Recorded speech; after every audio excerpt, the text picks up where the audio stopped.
Ha llegado el día tan esperado, ese día que yo sé que para muchísimas almas es un día de fiesta, porque hoy tengo ni más ni menos aquí en Nuestra Fe en Vivo, que transmite WTN y Radio Católica Mundial, a Kiko Argüello. Kiko Argüello, muchísimas gracias por tu gentileza de acceder a esta entrevista. Yo sé que no eres un hombre de entrevista, ni te gusta estar ante cámaras, ni menos hablar de ti, pero pues me has dicho que gracias a Madre Angélica nos has concedido poder compartir estos minutos con todo nuestro auditorio. Así que muchísimas gracias. En el nombre del Señor, de Madre Angélica y de toda la gente de habla hispana que está en este momento con nosotros. Bienvenido, Kiko. Gracias. Kiko, vamos a ir al mero principio. Tú eres español. Sí. Nacido en León. León, allá arriba, ya llegando a los picos de Europa, donde empiezan por allá las cordilleras. Pero entonces tú estás ahora basado en Madrid. ¿Cómo es que tú llegas a Madrid? Mi familia se trasladó a los 2 años, que tenía 2 años, mi padre es abogado, se trasladó a Madrid. O sea que tú eres prácticamente madrileño. Sí. Te tocan un chotis y te pones a bailar donde quiera que te lo toquen. Bueno, sí. Relativamente. Sí. Kiko, ¿cuál es tu formación profesional? ¿En qué tú es que te dedicaste como laico a formarte? Yo soy pintor de profesión. Hice todo el bachillerato primero y después entré en la universidad, en Bellas Artes. Terminé todo Bellas Artes y después hice muchas exposiciones. Y hice mi carrera de pintor profesional. O sea que hay cuadros por ahí firmados por ti en calidad de pintor. Me dieron un premio extraordinario nacional en España. Y dentro de la pintura, yo no soy un gran experto en pintura, pero dentro de la pintura, ¿cuál es tu proyección? ¿Eres modernista? En fin. Entonces hacía una pintura moderna entonces. Después llegó un momento que abandoné todo para irme a vivir entre los pobres. A ver, vamos a empezar a digerir. Un pintor que pues tiene su fama, tiene ya su clientela y de repente decide abandonar todo e irse con los pobres. ¿Por qué? Es una historia muy importante.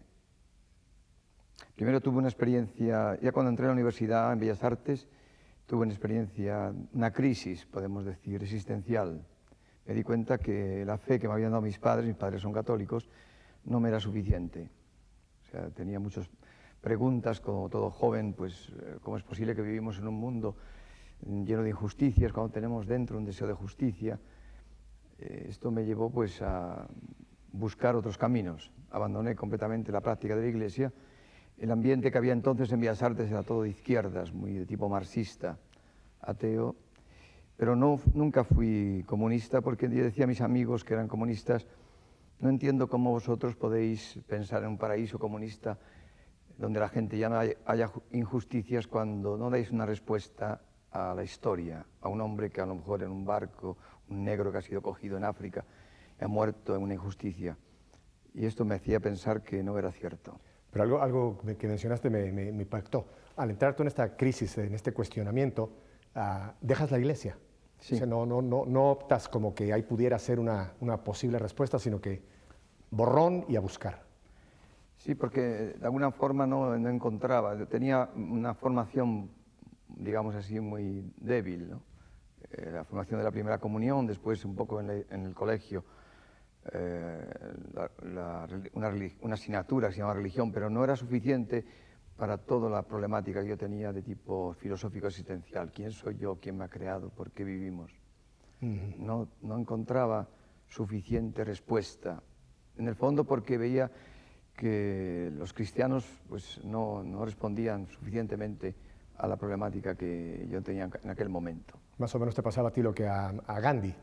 Cuando le preguntaron respecto al catolicismo, dijo, me encanta como religión, pero los católicos no los quiero no me convencen. Entonces, digamos así, me sucedió que yo tenía un grupo de teatro en Bellas Artes y a través del teatro conocí la filosofía un poco de Sartre. Pusimos una obra de La puerta cerrada de Sartre, Las moscas, etc. Y en el fondo Sartre daba una respuesta pues que el mundo es absurdo. Todo es absurdo. O sea que nosotros tenemos un sentimiento de justicia, pero vivimos en un mundo de injusticia, porque todo es absurdo. Y intenté vivir esta realidad, o sea, de una forma consciente, digamos así, existencialmente, Dios no existe. Si Dios no existe, Entonces, pues tengo que aceptar que una vez yo no existía, que ahora existo y que mañana no existiré, sin necesidad de inventarme ningún cielo ni ninguna cosa superior. Intenté vivir honestamente la realidad de ateísmo. De alguna forma el cielo se me cerró completamente e intenté vivir pues practicándome al arte. Entonces me dieron un premio extraordinario nacional y salí a la televisión, salí a los medios y me quedé sorprendido de ver que en el fondo aquello no me daba absolutamente nada. O sea que la fama temporal tampoco llenaba. Me daba, en el fondo yo me preguntaba, ¿la gente cómo logra vivir? Si yo no logro vivir. De alguna manera el mundo se me había hecho cenizas. ¿Por qué vives? ¿Quién te ha creado? Estamos todos en el universo. En esta disyuntiva, digamos así, en esta crisis existencial muy fuerte, tuve una ayuda, de alguna forma. Hay un filósofo que se llama Bergson, que dice que la intuición es un medio de conocimiento superior a la razón. Y de alguna manera esto fue para mí una pequeña luz. Digo, supongamos que Bergson tiene razón y que la intuición es una forma de llegar a la verdad más profunda que la propia razón. Y sorprendido descubrí que en el fondo, mi intuición de artista no aceptaba el absurdo de la existencia. Yo me daba cuenta que la belleza de un árbol, la belleza de las cosas, hay algo ahí que no podía ser absurdo. Entonces, si el absurdo no es la verdad, si hay una razón de ser, fue el paso siguiente. Entonces, alguien nos ha creado. Y entonces, digamos así, que llamé a este alguien, le llamé, si existe, si hay un Dios que me ha creado, háblame, dime quién soy y qué tengo que hacer en la vida. Y llamando a Dios, pues tuve un encuentro con Dios muy profundo, en el fondo de mi ser. Me acuerdo que noté algo de que me sucedía dentro, que con sorpresa me acuerdo que lloraba, me manaban lágrimas, así, sin parar. Y yo me sorprendía, ¿por qué lloro? Y me di cuenta que es como una persona que la han condenado a muerte y que lo van a matar, y cuando lo van a matar de pronto le dicen, estás libre. Porque en aquel momento yo había nacido de nuevo, porque Dios existía. Algo me decía dentro que Dios me amaba. Y lo más sorprendente, porque yo en el fondo, en mi crisis, yo sabía que llegaría a matarme. O sea, vivía de una manera vegetativa, pero me levantaba y decía, ¿vivir para qué? ¿Para pintar? ¿Y pintar para qué? ¿Para ganar dinero? ¿Y ganar dinero para qué? Si nada me satisface. Entonces sabía que tarde o temprano me pegaría un tiro o me mataría. En esta kenosis, en este descendimiento, en este proceso, tuve este encuentro. Y en este encuentro descubrí con sorpresa que algo dentro de mí me decía, Dios existía. Pero no era una cosa racional. Después, leyendo a San Pablo, dice que el Espíritu de Cristo da testimonio a nuestro espíritu. O sea que el Espíritu de Cristo me daba testimonio dentro, no solamente de que Dios me amaba, sino que yo era hijo de Dios. Y con gran sorpresa, cuando encontré este encuentro con el Señor profundo, porque yo estaba dispuesto a hacerme budista, o a decir que Dios existía, o protestante, descubrí que este Dios que aparecía en mi corazón, en mi alma más profunda, era Jesucristo, el Jesucristo de la Iglesia Católica. Entonces me fui a un sacerdote y le dije que yo quería ser cristiano. Y me dice, ¿es que no está usted bautizado? Y yo digo, sí, estoy bautizado. Entonces, ¿qué quiere usted? ¿Confesarse? No, yo me daba cuenta que necesitaba una formación cristiana más profunda. Entonces me invitó a hacer un cursillo de cristiandad. Entonces hice cursillo de cristiandad y los cursillos de cristiandad me ayudaron. Vi allí un testimonio de laicos, me quitaron muchos prejuicios que yo había adquirido contra la Iglesia, ¿no? En todo el tiempo de la universidad, todo el ambiente que hay de izquierdas. Y después en el cursillo me hicieron profesor de cursillos, empecé a dar cursillos de cristiandad, me formé como catequista. Al mismo tiempo formé un grupo de artistas que se llamó Gremio 62 para renovar el arte sacro con escultores, arquitectos. Intentamos hacer una renovación del arte sacro.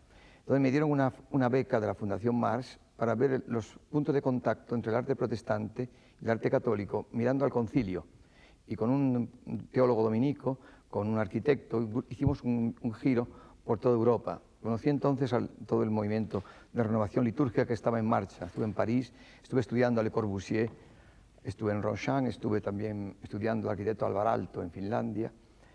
Y cuando en este viaje hubo un encuentro muy importante, y es que antes del viaje nos fuimos al desierto de los Monegros, porque el dominico conocía a los hermanitos de Foucault. Y ahí estaba el padre Guayón, que es el fundador de los hermanitos de Foucault. Ubícanos un poco geográficamente, ¿dónde se encuentra el desierto de los Monegros? Está en Zaragoza, cerca de Zaragoza. Aquí es una en parte España. en España. Entonces allí tiene unas grutas y había el padre Guayón es el fundador de los hermanitos de Foucault. Charles de Foucault, que está en proceso de beatificación. Y ahí conocí a Charles de Foucault, o sea, la historia de este monje que se fue a vivir a Tamanrasset y que quiso vivir la familia de Nazaret, el tiempo de la vida oculta de Jesucristo, en silencio, y me quedé enormemente impresionado de este tiempo. Entonces, cuando volví de este viaje, entonces me tocó irme, estuve en África como estudio militar, que también fue una experiencia muy importante, pero cuando volví de este viaje... Perdona, nada más para aclarar, fuiste militar también, Sí, un tiempo, o sea que sí. también en tu vida hubo ese contacto muy con los importante rastres. también, Sí, sí. sí, sí. Entonces, una vez tuve un encuentro muy importante y es que antes de irme a África, cuando volví de este viaje, fui a mi casa un día a pasar la Navidad con mis padres. Y la mujer de servicio, la cocinera, el día de Navidad, era el día de Navidad, me la encontré en la cocina llorando. Estaba llorando y yo le dije, ¿qué le pasa? Y me contó que le habían metido a su marido en la cárcel porque era un borracho y que pegaba a su hijo, y su hijo lo había querido matar. Total, me contó de pronto, tragedia. me abrió una tragedia y yo me quedé tremendamente impresionado. Me dijo que si la podía ayudar, entonces yo me quedé tan impresionado que decidí al otro día, al día de Navidad, después de Navidad, ir a verla. Y vivía en una barraca miserable allí, en las afueras de Madrid, y vi también a su marido que había salido de la cárcel, que era que sabe, casi siempre borracho, tenía 9 hijos. De pronto me encontré con un espectáculo de miseria espantoso. Y decidí entonces ayudarla. Llevé a su marido a cursillos y su marido, pues durante un tiempo, dejó de beber, pero después volvió otra vez a beber. Entonces, cada vez que su marido se volvía a emborrachar y en su casa había una tragedia, porque con un palo pegaba, me llamaba esta señora, esta mujer de servicio, que era el único que escuchaba a su marido que se calmaba de su violencia, era yo. Total, que al final me di cuenta, ¿y si Dios me está llamando a que me vaya a vivir con esta familia para que este hombre no se emborrache más? Y me fui a vivir con ellos. Entonces me pusieron un catre allí en la cocina, me acuerdo que tenía unos gatos allí, y en aquel ambiente, que era un ambiente de miseria, tuve un encuentro mucho más importante, una etapa segunda. Descubrí el sufrimiento de los inocentes. Allí había gente terrible, había una mujer enferma de Parkinson que pedía limosna, que el marido la había abandonado, había otra señora que estaba tirada por allí, o sea, yo como había conocido el existencialismo francés, hay un escritor francés que se llama Camus, que ha escrito un libro que se llama La peste, que presenta el problema del sufrimiento de los inocentes. Pues yo como cristiano, o sea, vamos así con la experiencia de Jesucristo, el Espíritu Santo me dijo que en aquellas personas que sufrían había una presencia de Cristo crucificado. Entonces, cuando me tocó después, más tarde, marcharme a África para hacer el servicio militar, ya en África ya el Señor me estaba rondando que yo pensaba, si Cristo volviera otra vez, porque tiene que volver el Señor, ¿no? La segunda venida volverá, sí. Me gustaría que me encontrase a los pies de los pobres que están crucificados por el sufrimiento. Y con esta idea que me iba rondando, el Señor me estaba llamando, tenía montado el grupo de arte sacra, era profesor de cursillos, tenía un estudio, tenía un montón de cosas. Ya el Señor me estaba persiguiendo, al final lo dejé todo y decidí marcharme a vivir entre los más pobres. Conocí a una asistente social que me habló de un barrio de Palomeras Altas, que había una chabola, allí de tablas, que era un sitio de gitanos y de kinkis, de gente completamente... Gitanos, sí, usaste otra palabra que no... Kinkis se llaman en España una especie de ambulantes que no son de raza gitana, que van por los pueblos arreglando cacerolas, se llaman quinquilleros, de quincalla, quinquilleros, se llaman kinkis, y que han sido muy perseguidos por la policía porque roban, etcétera, gente. Pero entonces, al final, pues ya vi con claridad que Dios me estaba llamando a dejarlo todo y a marcharme allí a vivir, y en el fondo Charles de Foucault me daba, era como un monje, me fui allá a vivir, dispuesto a ponerme a los pies de los más pobres, como el que se pone a los pies de la presencia real eucarística. Allí, pues, y allí me acuerdo que había en la barraca una serie de perros, hacía un frío que pelaba y los perros me calentaban. Me fui con la Biblia y con una guitarra y dormí allí por tierra Eso pensaba yo, a ir allí. Y de allí pues Dios tenía todo otro plan, mucho más impresionante. Vamos a entrar a ese plan, pero yo te quiero hacer dos tipos de preguntas. A tu familia, cuando tú esa Navidad descubres esa necesidad de esta familia y tomas después la decisión de marcharte a vivir para ayudarlos, ¿cuál fue la reacción de tu familia? Te hago esta pregunta porque hay muchos padres que cuando un hijo o una hija trata de dar una respuesta a Dios, sí, muchas veces se encuentran pues quizá con un obstáculo, con mucha negativa. ¿Cuál fue la reacción de tu familia? Te lo puedes imaginar, pues no lo entendían. Mi padre pensaba que estaba loco. Mi padre, que me había visto que me habían dado un premio de pintura, he hecho exposiciones y exposiciones en Holanda, hice una exposición de arte sacro en Royan, en Francia, invitado por el Ministerio de Relaciones Culturales. De pronto que tiraba mi carrera por la ventana, había ganado mucho dinero y me marchaba a vivir ahí entre los gitanos. No lo entendieron, y yo, pero no tuve más remedio que ser fiel al Señor. Y ahora, después de estos años, ahora que tus padres saben el instrumento que has... Ya se murieron mis padres. Pero llegaron a ver el fruto de tu apostolado. Sí, o sea que están ahora mismo en el cielo, gozosos, asomados, viéndote compartir esta tan intimidad tuya con tantos millones de Mis padres personas. entraron en el camino neocatecumenal. Ah, sí. Sí. Ah, qué bueno. Así. Entonces ahí vamos a la etapa. Ha sido las etapas, entonces nos quedamos, te interrumpí, en la siguiente etapa en tu vida de respuesta al Señor. Entonces allí en las barracas, entonces los gitanos que me dieron una guitarra empezaron a venir. Yo era un interrogante. ¿Quién es este que está allí, no? Creían que era un protestante porque llevaba siempre la Biblia. Unos decían que había hecho una promesa a Dios de vivir ahí entre... No se entendía, y venían a hablar conmigo. Y empezaron a preguntarme, querían saber quién era. Entonces yo pues intenté un poco hablarles, abría la escritura, hablaba con ellos, venían a rezar conmigo. Empezaron allí poco a poco, se empezó a crear un ambiente. Pronto me di cuenta de que en el fondo eran todo gente que no sabía leer ni escribir, gente que vivía siempre ambulante por los pueblos, con una cultura muy especial en ese sentido. Y yo tenía una forma de hablar distinta. Me di cuenta que la forma que yo tenía de predicar no servía. Pero ellos me pedían que yo les hablara de Jesucristo, curiosamente. Después ahí conocí a Carmen Hernández, que es una misionera que estaba buscando el obispo de Oruro, en Bolivia, que la había conocido, quería que fueran unas misioneras a hacer una misión con los mineros de Oruro. Y ella estaba buscando un grupo de laicos y me conoció a través de una hermana suya que me conocía. Entonces vino allí a las barracas y quedé impresionada. Entonces, pensando convencerme para que la acompañara a Oruro, se buscó una barraca, ella a 1 kilómetro, había otro lugar de chabolas. Allí con una amiga se fue a vivir y comenzó a formar parte un poco de nuestros grupos. Yo tenía reuniones en mi barraca que venían los gitanos, que querían que yo les hablara de Jesucristo. Yo no sabía hablar de Jesucristo y me preguntaban, pero ¿cómo han predicado los apóstoles? Los apóstoles no podían predicar con conferencias ni con cosas culturales.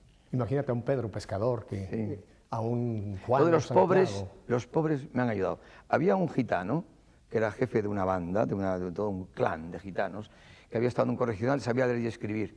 Y entonces un día vino a hablar conmigo. Me contó, me dijo que qué decía Dios en la Biblia de las peleas, porque tenía un combate con otra banda de gitanos, Y entonces yo le leí el Sermón de la Montaña que dice: amad a vuestros enemigos, si alguno te abofetea la mejilla derecha, preséntale la izquierda. Y se quedó enormemente impresionado que hubiera algo así en la Biblia. Después le dejé las florecillas de San Francisco a este gitano y ya nos hicimos íntimos amigos. Hoy está en el camino, tiene 13 hijos, es responsable, ha sido familia en misión, es algo impresionante. Fue el primer responsable de la primera comunidad que se formó entre los pobres. Pues por ejemplo, me dice un día: ven a hablar a mi familia. A mi clan. A mi clan. Y él vivía en una zona abajo, ahí en el de cuevas, de gitanos. Y yo entonces digo, pero yo no tengo ganas pero yo no sé predicar, hombre.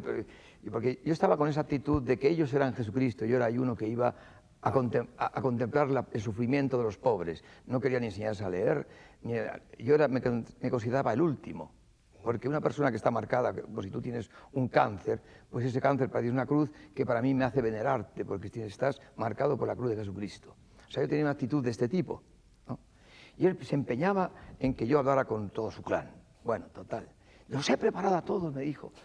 Bueno, total, me llevó para abajo, a 300 metros más abajo de mi barraca, una cueva. Entro en una cueva, me acuerdo, todo oscuro, porque no había luz eléctrica, de las velas que ponían allí, todo estaba oscuro. Y además que los gitanos eran bastante oscuros de tez. Morenos, sí. Morenos.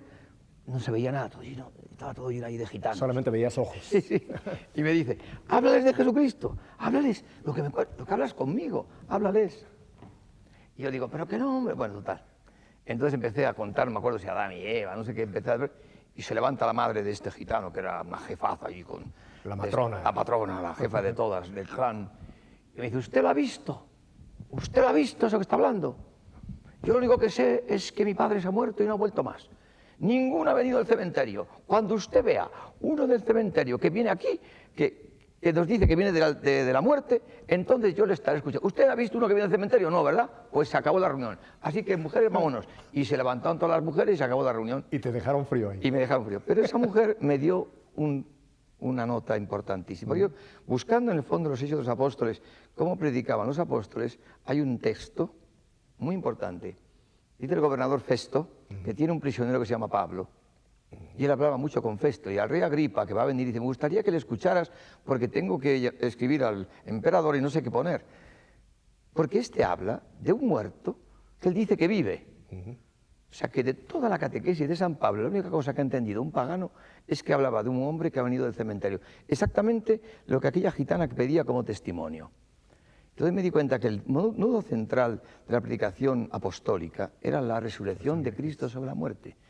Piensa que te estoy hablando de cuando estaba empezando el concilio, cuando todavía el misterio pascual no era tan brillante, era más fuerte el sacrificio de Cristo sobre la cruz. Sin embargo, allí esta mujer pedía algo en ese sentido muy importante. 60, 61, sí, 62... No, 64, era 64. Ya casi para concluir. Sí, para concluir el concilio. El año 64, 65. Y así, pues, poco a poco, por ejemplo, otra vez, de cómo, o sea, los pobres, este ambiente ha sido como un caldo de cultivo, como un laboratorio, donde el Señor ha hecho gestar una síntesis querigmático-catequética, que hoy se está predicando en todo el mundo. Pues esta síntesis querigmático-catequética la han fraguado los pobres.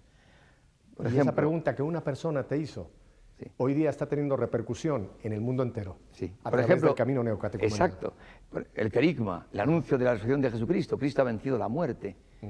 O sea que la epístola a los Hebreos dice que por el temor que el hombre tiene a la muerte, está sometido a la esclavitud del demonio durante toda su vida.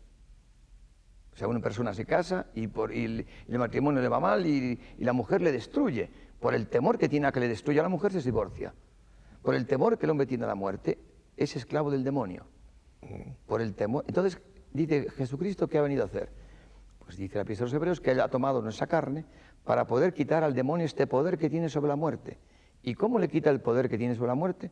Venciendo la muerte, resucitando de la muerte. Cristo vence la muerte. Pero, ¿y cómo? ¿A mí qué me importa que Cristo haya resucitado de la muerte? ¿Cómo su resurrección me llega a mí profundamente? Me libera a mí de la muerte. Pues eso es la obra del Espíritu Santo. O sea que el Espíritu Santo, porque nosotros decimos que el hombre, en el fondo, tiene una muerte óntica. Su ser, el ser del hombre está muerto por el pecado original. Porque el pecado original consiste en que el demonio a nuestros primeros padres les engañó diciéndoles que por qué tienen que obedecer a Dios. O sea, que es mejor que ellos son Dios. Ellos son Dios. O sea, el ser Dios. O sea, que en el fondo el árbol de la ciencia del bien y del mal, que es como un símbolo, es muy importante, es algo que todo hombre experimenta en la vida.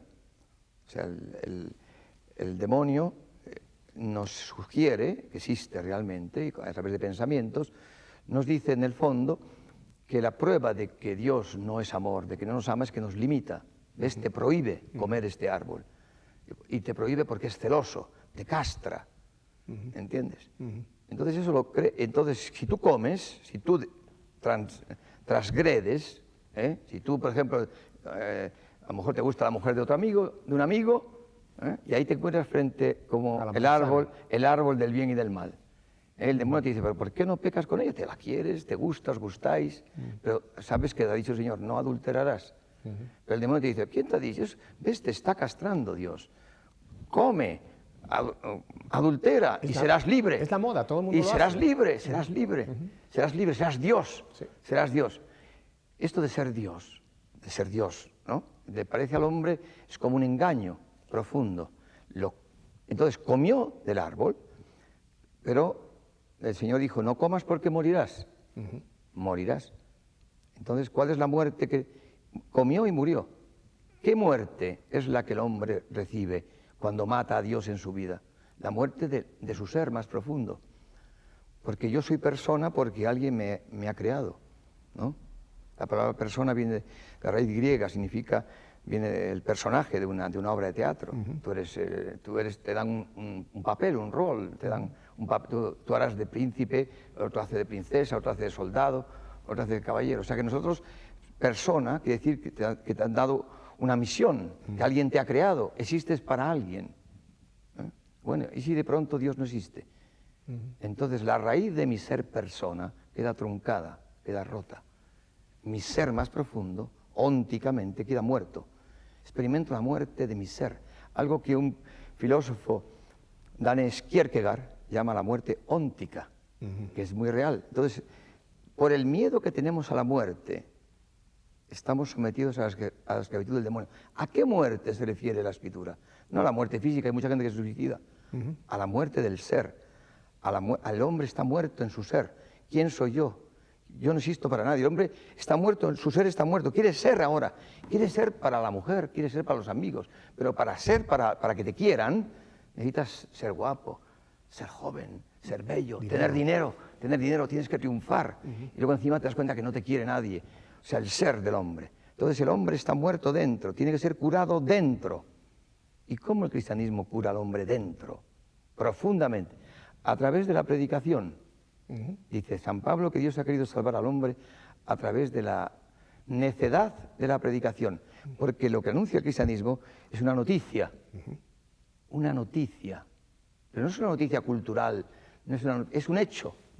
Nosotros ponemos el ejemplo, es como si mañana se ha muerto un tío tuyo en Brasil y te ha dejado en testamento 50 millones de dólares, por ejemplo, o 1.000 millones de dólares, una cifra enorme. Es un simple ejemplo. Es un ejemplo, 1.000 millones de dólares. Y te está buscando. Y yo aquí en Madrid, ¿qué te parece? Y la banca te está buscando, están buscando a este hombre multimillonario y mandan a 2 personas a buscarlo a Madrid, ¿no? Imagínate que llegan a 2 personas y te dicen la noticia, una noticia con la boca. Le han dejado en testamento 1.000 millones de dólares. Es una noticia que te han dicho. Porque la fe viene por la predicación de una noticia. ¿Tú te lo crees o no te lo crees? A lo mejor no te lo crees. A lo mejor te han muerto ya. Están ustedes locos. Un paro cardíaco. ¿Y qué tengo que hacer? Si te la crees, dirás, ¿qué tengo que hacer? Claro.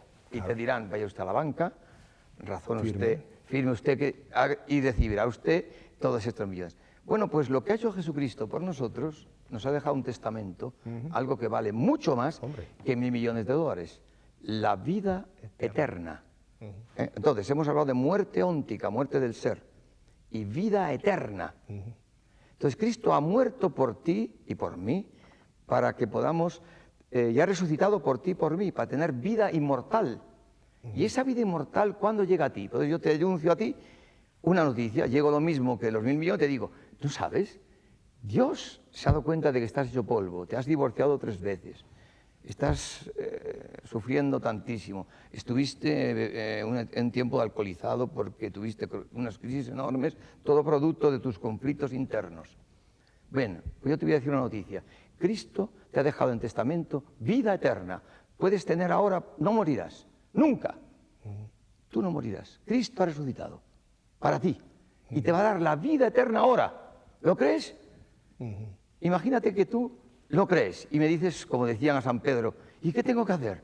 ¿Qué tenemos que hacer? Lo mismo que lo del banco. Y dice San Pedro, haceos bautizar y recibiréis el Espíritu Santo. Entonces, ¿cómo llega a ti esa vida eterna? Pues si tú crees que Cristo ha muerto por tus pecados, porque tiene primero que purificarte de todos tus pecados, Claro. Cristo, porque si no el Espíritu Santo no puede venir dentro de ti. Claro, lo que, porque dice donde Pablo, está, lo que dice Pablo, que en la cruz clavó la nota de cargo que había contra nosotros, o sea, liquidó la cuenta. Dios no puede estar donde está el pecado. Claro. ¿no? Entonces primero Cristo te tiene que purificar. Él pagó la cuenta por tus pecados, tú crees, le das tus pecados a Cristo. Le das tus pecados a Cristo. Cristo los sufre el castigo que tú tienes que tener. Lo sufre por ti y gratis recibes el perdón de tus pecados.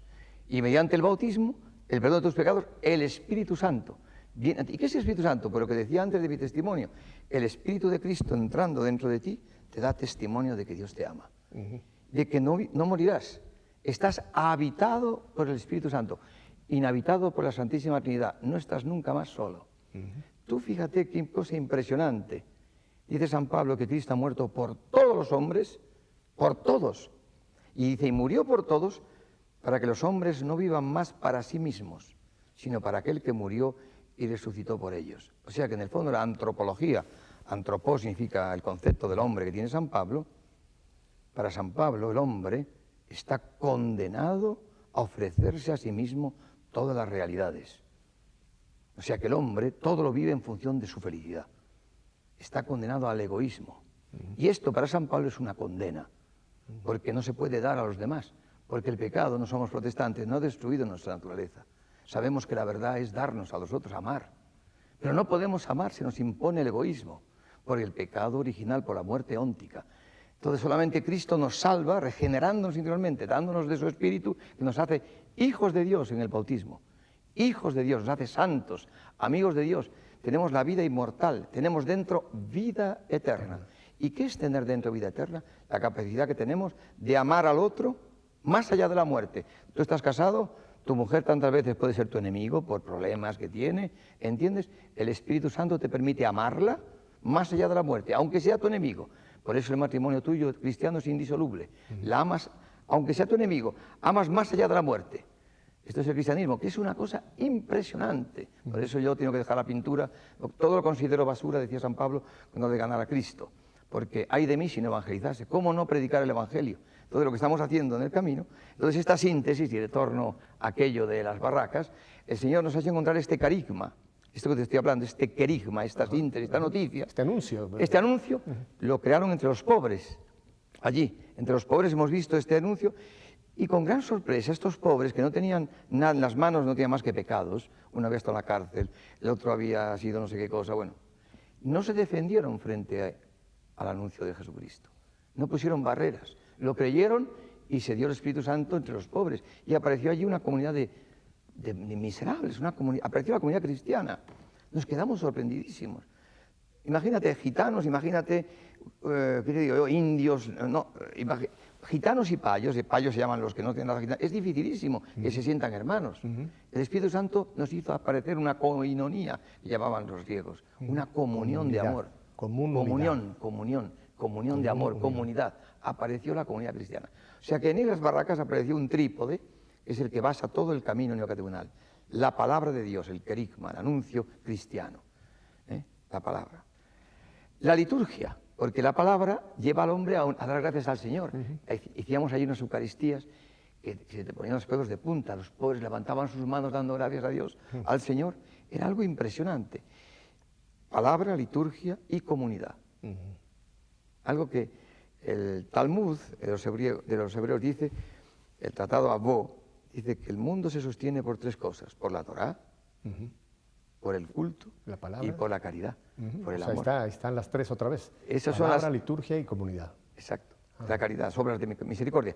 O sea que entonces esta pequeña comunidad la conoció Morcillo, el arzobispo de Madrid, porque la policía en la época de Franco quería tirar las barracas y le llamé, le conocía de cursillos, y le llamé, y el milagro que vino a defendernos de la Guardia Civil, de las barracas.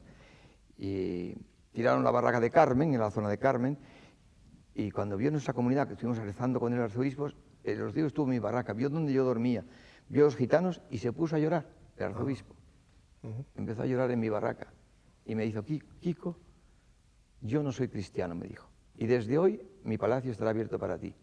Wow. Y ha cumplido su palabra. siempre. Nos permitió celebrar la Eucaristía en el barracón de la parroquia cercana. Bueno, total, nos ha defendido siempre y nos dijo que fuéramos a las parroquias.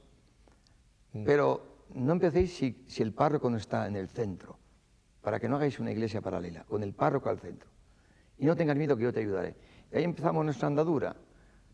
Problemas, persecuciones, los curas que no nos aceptaban, que si yo no predicaba suficientemente, herejías que me decían, de todas maneras, pues siempre nos defendió el obispo. Dijo el obispo: tú, Kiko, tranquilo, yo soy el escudo de la fe, de tu fe, soy el obispo, no tengas miedo. Y ha sido. Y después, cuando nos llamaron a Roma, me dio una carta para el cardenal Florite, porque él había sido secretario general del concilio, juntamente con el cardenal Florite, para empezar en Florencia.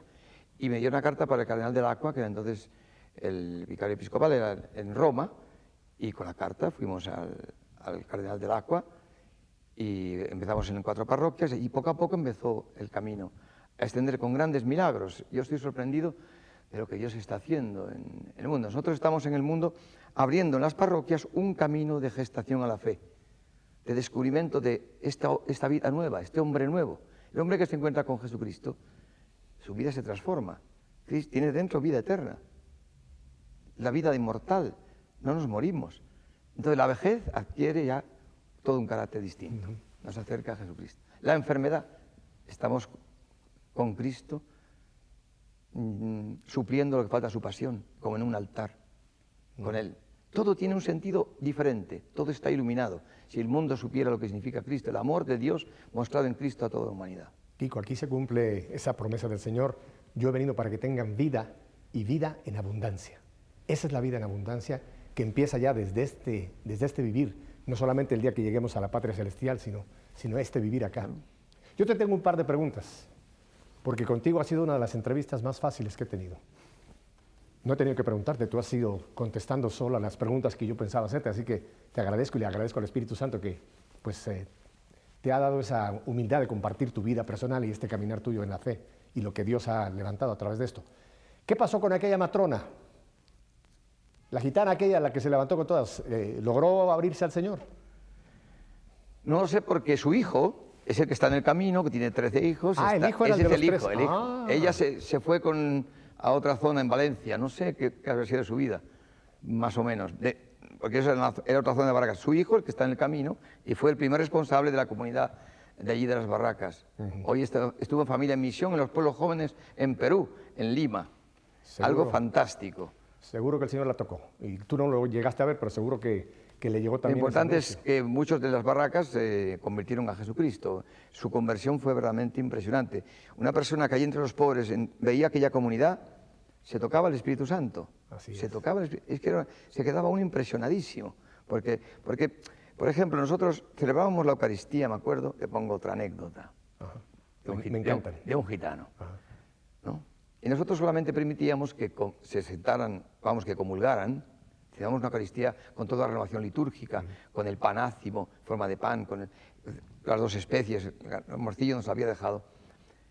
Y se sentaban a comulgar. Y no dejábamos que comulgasen los que todavía no habían asistido a un proceso de catequesis, digamos así, porque ahí había de todo.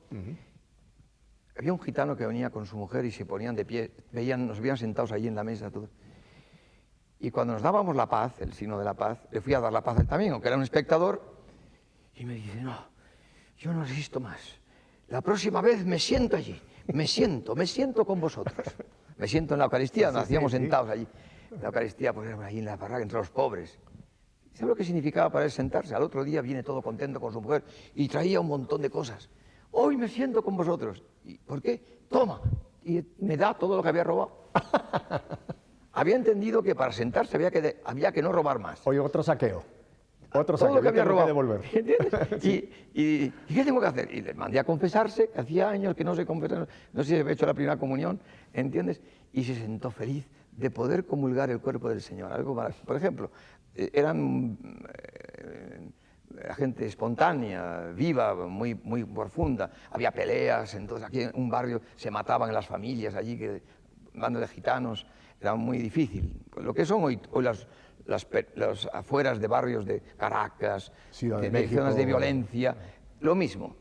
solo que más, es lo mismo, gente, pero allí estábamos en aquel ambiente. Por ejemplo, otro joven, otro día, yo me acuerdo que este gitano me trae un grupo de gitanos, ¿no? Y hacía mucho calor y nos sentábamos fuera en el campo, se veía ahí todo el panorama, todo el cielo de Castilla, y sentados ahí como los indios, todos así, en círculo, estamos sentados en círculo, y me dice, háblales de Jesucristo. Digo, ¿pero quieres hablar yo de Jesucristo? ¿Qué manía tienes tú que yo les hable de Jesucristo? Pero si yo he venido aquí y tal. Y yo no sabía qué decir, había un gitano allí así, con la tez muy oscura, de frente a mí, y digo, ¿tú crees en Dios? ¿Tú le hiciste la pregunta? Sí, ¿tú crees en Dios? Y me dice, sí. Digo, ¿por qué? ¿Por qué crees en él? ¿Lo has visto? ¿Cómo es? Alto, fuerte, tiene la barba azul, ¿cómo es Dios? Y no me respondía nada. ¿Pero quién te lo ha dicho? ¿Tu padre? ¿Has ido al colegio? No sabía leer ni escribir nada. Y va y me cuenta un acontecimiento. Dice, yo creo en Dios, porque estando una vez, iba con mi carro, y con mi mujer y 5 hijos, habíamos llegado a un lugar y nos parábamos para comer. Y habíamos descendido todos del carro y había una encina allí debajo para comer, en la encina, y habíamos dejado al niño pequeño en el carro. De pronto viene una nube, una tormenta enorme, se cierra todo el cielo y empiezan a caer unos relámpagos. De pronto un rayo cayó sobre el carro donde estaba mi hijo último. Yo tenía un amor especial, me puse de rodillas y dije, porque una mano ahí en el cielo, Señor, Dios mío, si tú existes, salva a mi hijo. De rodillas, en vez de salir corriendo a salvar al hijo, primero se puso de rodillas. Salió corriendo, todo el carro estaba incendiado, el niño estaba allí vivo, sin llorar, un milagro. Y él decía, estaba vivo, Dios me había escuchado, Dios existe. Ya pueden decir los curas que Dios no existe, Dios existe, decía.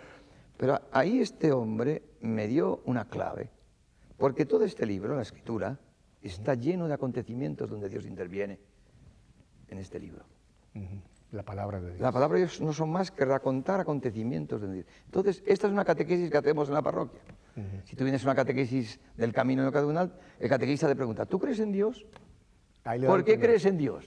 Y te pregunta, pero tú tienes un acontecimiento donde has visto que Dios existe porque te ayudó. Y mucha gente no lo tiene. Tiene unas ideas teóricas de Dios. De pronto tiene una fe debilísima. No sabe que Dios incide, actúa y salva a los hombres. Eso es otro acontecimiento, cómo se ha fraguado estas catequesis que hoy se están extendiendo en todas las parroquias, por todo el mundo, y que el Papa ha aprobado con los estatutos. Esa iba a ser mi segunda pregunta, voy a una anterior. En este momento, Kiko, nos están viendo y escuchando millones de personas por tantas partes. Qué hermosísima Biblia, por cierto, la portada, ¿eh? Sí, sí. Yo te vi desde que entraste con tu palabra de Dios y yo sé lo que significa para ti, para todos nosotros. Una persona que nos está viendo en Perú o nos está viendo aquí mismo en España o nos está viendo en cualquier parte de América o aquí de Europa y se ha interesado muchísimo por esto que tú has compartido, esta visión, este caminar, empezar a buscar a Cristo. ¿Qué puede hacer en su ciudad? ¿Cómo puede encontrarse con el camino neocatecumenal? Alguien que no sabe nada del camino. Mira, lo más importante de todo es, yo pienso que la Virgen que ha inspirado este camino, en el fondo, lo más importante es la gracia más grande, es dar al hombre la posibilidad de vivir su fe en una comunidad. Eso es una cosa tan inmensa. O sea, hemos vivido la fe en la cristiandad, la misa el domingo, ¿no? Pero en el fondo la gente iba a misa, hacía los sacramentos, pero no tiene una comunidad concreta. Una comunidad de hermanos, de 50, 40 hermanos, que se quieran. Jesucristo ha dicho, amaos como yo os he amado. En este amor, entonces, ¿qué es lo que hace el camino en una parroquia? Hoy, a nuestro lado, hay mucha gente secularizada, ¿verdad? O sea que, quiere decir secularizado que la vida moderna le ha hecho perder el sentido de lo sacro, de lo sagrado. Las cosas religiosas no le dicen nada. Mundanizado. Lo religioso no le dice nada. Nada. No, entran en las iglesias como los japoneses haciendo fotografías. Sí. Ni el cura le dice nada. Entonces, la pastoral que se hace normalmente en una parroquia, las misas, las catequesis, es para gente religiosa, pero no sirven para un secularizado, para un hombre moderno, secularizado, medio ateo, socialista, etcétera, ¿no?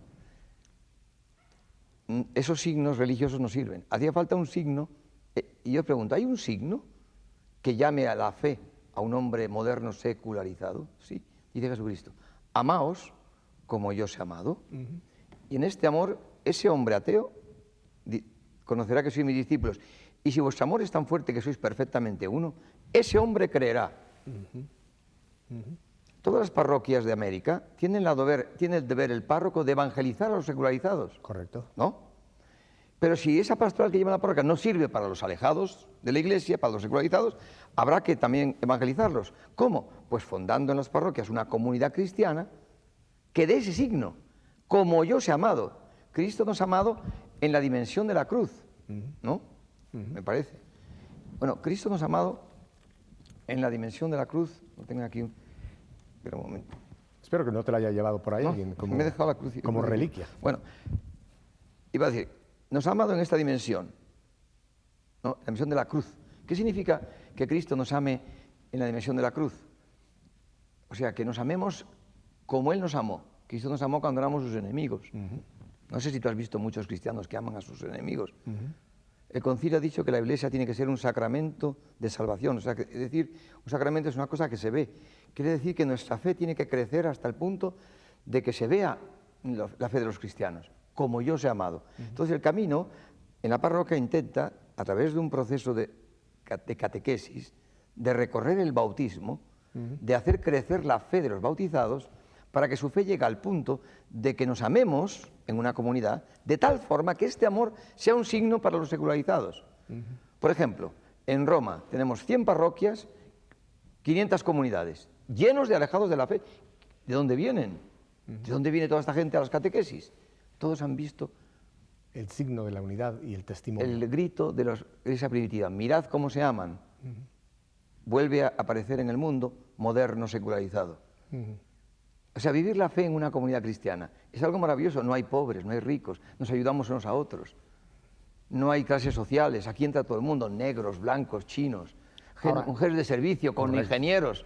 Los jóvenes, estamos juntos, no es una pastoral parcializada a los jóvenes, no, la comunidad cristiana, el pueblo de Dios, comunidad cristiana. Entonces, las parroquias abrimos un proceso de educación a la fe en una comunidad. Después hacemos una segunda comunidad, una tercera, y la parroquia se va transformando en comunidad de comunidades. Hay parroquias que tienen 30 comunidades, 15, todas en proceso, todos con el mismo espíritu, todos tienen sus catequistas. Hay una comunión total entre los hermanos. O sea que realmente es una forma de evangelizar al mundo moderno. Sí. Ahora, yo soy Juan Pérez y en mi parroquia no hay camino neocatecumenal. ¿Qué puedo hacer?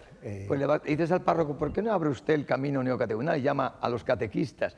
Para empezar necesitamos primero que el obispo, no hacemos nada sin el obispo. Si el obispo se da cuenta que esto es un carisma, un don del Señor para ayudar a la Iglesia en esta forma moderna, entonces nosotros muchas veces mandamos un equipo que habla con los párrocos. El párroco dice que él quiere empezar y se empieza en una parroquia que se llama catequesis de adultos, podemos llamarle catequesis o camino neocatecumenal, se anuncia en las misas que se va a comenzar una catequesis y la gente que quiere viene. Y viene a unas catequesis donde hay una persona como yo, un laico, con un equipo, nombramos, normalmente en el equipo hay un sacerdote, y anunciamos este querigma, la noticia, esperando que anunciando la noticia de que Cristo ama, la gente que escucha, Dios, Cristo que está resucitado, les envía el Espíritu Santo, porque la fe viene por la predicación. Y si se adhieren a la predicación, experimentan. Mientras escuchan, experimentan el Espíritu Santo, vienen ellos, realmente, y su vida se transforma, poco a poco se va transformando. Tenemos miles y miles de jóvenes, es algo impresionante. En la comunidad cristiana se está salvando la familia. Hoy la familia es muy difícil. La gran amenaza del mundo moderno es el demonio contra la familia. Está desestructurando, se está en Europa desestructurando la sociedad, destruyendo la familia. Todo lleno de abortos, de divorcios, está todo estructurado. Entonces, las familias, una familia que tiene una comunidad cristiana, que se quieren, se ayudan. Si el matrimonio entra en crisis, todos los hermanos rezan, se levantan por la noche a rezar, le ayudan, llaman a los catequistas. Así que no tenemos gente que se divorcia ni que se separa en el camino. Bendito se salvan todos. Y luego, como están muy contentos, se abren a la vida. Tenemos el promedio de hijos más alto del mundo, 5 por familia. Lo cual quiere decir que la mayor cantidad tienen 8, 9, 10 hijos. Algo importante en una Europa que está yendo hacia la apostasía y que tiene un nivel 0 de natalidad, que es algo verdaderamente impresionante. Y el camino abre esta vía para que esto se revierta en una manera. Claro. Kiko, he abusado de tu tiempo. Sí. Muy bien. He abusado de tu tiempo. Te tengo solamente un último comentario antes de que cerremos. Hace muy poquito, el camino neocatecumenal ha recibido la aprobación oficial, final de Roma. ¿Nos puedes en un minuto simplemente decir qué ha pasado en esta fecha tan importante para todos los neocatecúmenos en todo el mundo? Ha sido algo maravilloso, porque en el fondo son 5 años de trabajo con la Santa Sede. En el fondo la gente nos ve como un movimiento, como una congregación religiosa, como un movimiento, como una asociación de laicos. No saben qué éramos. Nosotros hemos dicho, no somos un movimiento, somos una iniciación cristiana. Desde el punto de vista jurídico esto es una novedad, porque el nuevo derecho canónico habla de asociaciones privadas o públicas. Nosotros hemos batallado para que se nos reconozca lo que realmente somos, porque si somos una congregación, entonces el catecumenado, toda la iniciación cristiana parece que es para entrar en la asociación. Entonces decimos, no, el bautismo no es una asociación. Queremos revivir el bautismo. Las comunidades cristianas de la parroquia son de la parroquia, no son de una asociación. Son cristianos de la parroquia. No queremos hacer una iglesia más perfecta que la otra. Cristianos de clase A y cristianos de clase B. Son unos cristianos que reviven su bautismo porque es necesario anunciar el Evangelio a los alejados de la iglesia. Eso ha sido una batalla importantísima. El Papa nos ha reconocido a la Santa Sede como una iniciación cristiana, como un catecumenado postbautismal. Es la primera vez en la historia de la Iglesia. Los canonistas de todo el mundo nos han felicitado. Han dicho que la Iglesia ha hecho un paso hacia adelante. Importantísimo ha sido esto. O sea que por eso estamos, mira, la Iglesia ha sido una madre para nosotros, estamos muy contentos de que nos ha respetado realmente lo que nosotros somos. O sea, se ha dado cuenta de que no somos... Con esto no quiere decir que seamos mejores que el Opus Dei o que otra cosa, todo lo contrario, es algo maravilloso la Iglesia, pero somos distintos, somos una iniciación cristiana. Termino diciendo una cosa, cuando el Papa nos recibió la primera vez en Castel Gandolfo, nos invitó a la misa, nosotros solos, el equipo Carmen, el Padre Mario y yo, que somos el equipo responsable del camino neocatecumenal. Hicimos la misa juntos y después él se queda rezando delante del Santísimo unos segundos, ¿no?, dando gracias por la misa. Y nosotros estábamos esperando fuera, en el pasillo, esperando a que acabara. Cuando terminó, se levantó y vino hacia nosotros. Y nos dijo que durante la misa, pensando en nosotros, había visto delante de él bautismo, ateísmo, bautismo catecumenado. Lo cual yo me quedé sorprendido, porque el catecumenado es anterior al bautismo, en la Iglesia. No, él había dicho bien. Ateísmo, él viene de Polonia. Ateísmo, bautismo, catecumenado. Yo no lo entendía. Después, más tarde, visitando las parroquias de Roma, en una parroquia dijo, yo no sé si Kiko Altro ha pensado, ¿dónde estaba la fuerza de la Iglesia primitiva y dónde está la debilidad de nuestra Iglesia, hoy mucho más numerosa?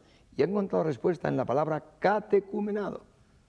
O sea que el Papa, que es un filósofo fenomenológico, de la fenomenología de Husserl, él se ha dado cuenta que la Polonia, que estaba toda bautizada, frente al ateísmo marxista, los bautizados se han hecho comunistas. Han visto que su bautismo necesitaba un catecumenado postbautismal. Ateísmo, bautismo, catecumenado. Por eso se ha entendido tanto Juan Pablo II. Lo había ya pensado él antes, y cuando nos encontró a nosotros en la iglesia, dio gracias a Dios porque Dios venía a responder. Se dio cuenta que el bautismo de muchos cristianos hoy, frente a la agresión del mundo moderno, frente a la televisión, frente a la pornografía, frente a la violencia, frente al ateísmo moderno, frente a las filosofías, necesita ser reforzado el bautismo de los cristianos. Por eso, entonces la Iglesia ha reconocido un catecumenado postbautismal. ¿Qué es el camino neocatecumenal? Un catecumenado postbautismal. Mucha gente tiene... ¿Y cómo tiene este neocatecumenado? ¿Qué imagen tiene? ¿Qué imagen tiene? Pues la familia de Nazaret, porque el Verbo de Dios, la palabra del Padre, el Hijo único del Padre, el Verbo de Dios, ha necesitado, cuando se ha hecho hombre, nace como un niño chiquitín, pero solamente como adulto cumplirá su misión. Y para hacerse adulto, ¿qué ha necesitado? Una familia para que se haga adulto. Hoy mucha gente que ha recibido el bautismo, ha recibido una catequesis y una comunión, está como raquítico su bautismo. Necesita una comunidad cristiana que, como la familia de Nazaret, su bautismo crezca hasta hacerse adulto. Y como adulto, cristiano, adulto, sabe responder a los desafíos del mundo moderno. Kiko, Ya. ¿qué te puedo decir? Pues gracias por tu amor a Madre Gracias a Angélica, vosotros, gracias a vosotros. que he tenido la oportunidad de oír y millones de personas compartir contigo, que creo que es tu primera entrevista o algo así. Sí. O sea que estamos haciendo un poco de historia. Pero creo que has hecho un bien inmenso con compartir, sacrificarte un poco más en este día arduo que has tenido. Yo te lo puedo decir en nombre del Señor, de la Iglesia, de Madre Angélica, de WTN y millones de personas. Kiko, muchísimas gracias. Que reces por mí, que reces por mí. Y tú por nosotros, por todos los que hemos hoy Que escuchado. necesitamos que recéis por mí. Ojalá Dios me conceda en un futuro otra oportunidad de compartir contigo, como lo hemos hecho esta Muy noche. bien. Así que ahí te dejo la propuesta para un futuro programa contigo. Y que Lo que Dios quiera. Dios quiere, hoy pasó lo que Dios quería. Exacto. Kiko, que Dios te bendiga. A ustedes, pues, ¿qué les puedo decir? Hoy hemos tenido un super banquete, ¿verdad? Así es que denle gracias a Dios por Kiko, por Carmen, por el Padre, por esta gente que ha sido tan fiel a responderle al Señor a esta iniciativa de traer a la iglesia del siglo XXI este camino neocatecumenal. Ojalá usted haya hoy recibido esa bendición de Dios y ore mucho por Kiko, por Carmen, por el Padre, por la dirigencia, para que sigan siendo tan dóciles como lo han sido, a moverse en el viento del Espíritu Santo. Que Dios los bendiga y hasta la próxima semana.